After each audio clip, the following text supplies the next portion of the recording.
Bonsoir et bienvenue dans cette étude spéciale des promesses de Dieu, où nous allons explorer ensemble les trésors de la parole de Dieu pour nous encourager et nous affermir dans notre foi.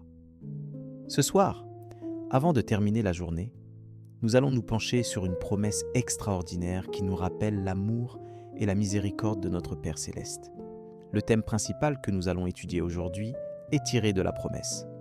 Je vous ai donné un cœur nouveau et j'ai mis en vous mon propre esprit. Ézéchiel 36, 26. Ce soir, nous allons voir comment cette promesse nous apporte des réponses et du réconfort face aux luttes et aux émotions que nous pouvons traverser. Avant d'aller se coucher, prenons un moment pour réfléchir à cette lutte humaine qui nous pousse souvent à nous sentir dépassés par nos émotions et nos faiblesses.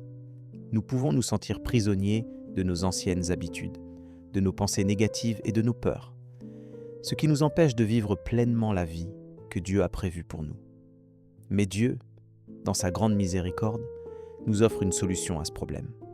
La promesse « Je vous ai donné un cœur nouveau et j'ai mis en vous mon propre esprit » nous rappelle que nous avons reçu un nouveau cœur, capable d'aimer et de servir Dieu, et que le Saint-Esprit habite en nous pour nous guider et nous fortifier. Cette promesse nous apporte une grande joie et un profond réconfort, car elle nous fait comprendre que nous n'avons pas à lutter seuls contre nos faiblesses et nos émotions. Dieu est avec nous, en nous, et il nous donne la force et la sagesse pour surmonter toutes les difficultés.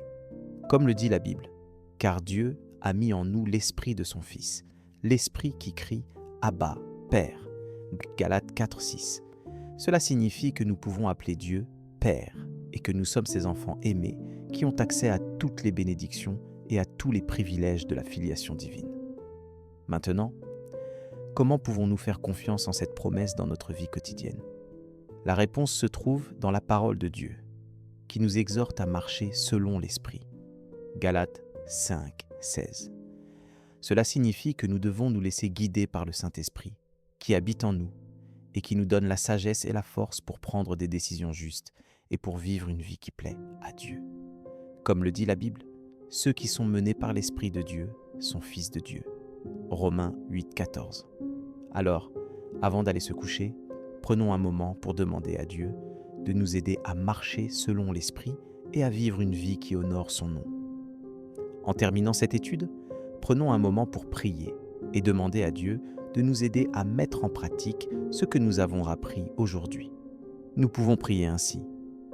Père Céleste, je te remercie pour la promesse que tu as faite à ton peuple, de nous donner un cœur nouveau et de mettre en nous ton esprit.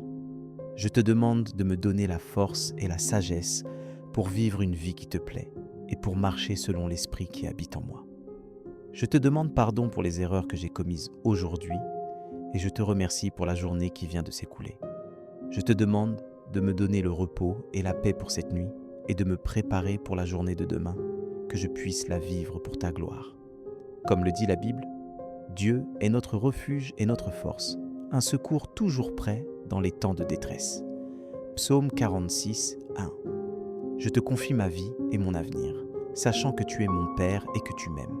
Je te demande de me bénir et de me protéger et de me donner la joie et la paix qui viennent de toi. Amen. Si cette prière a touché ton cœur, tape Amen dans les commentaires. Je prie que toute bénédiction de cette prière repose maintenant sur toi. Si tu as besoin d'une prière particulière, n'hésite pas à nous le dire dans les commentaires. Nous serons honorés de prier pour toi. Nous te donnons rendez-vous demain à 7h pour l'étude du psaume du jour.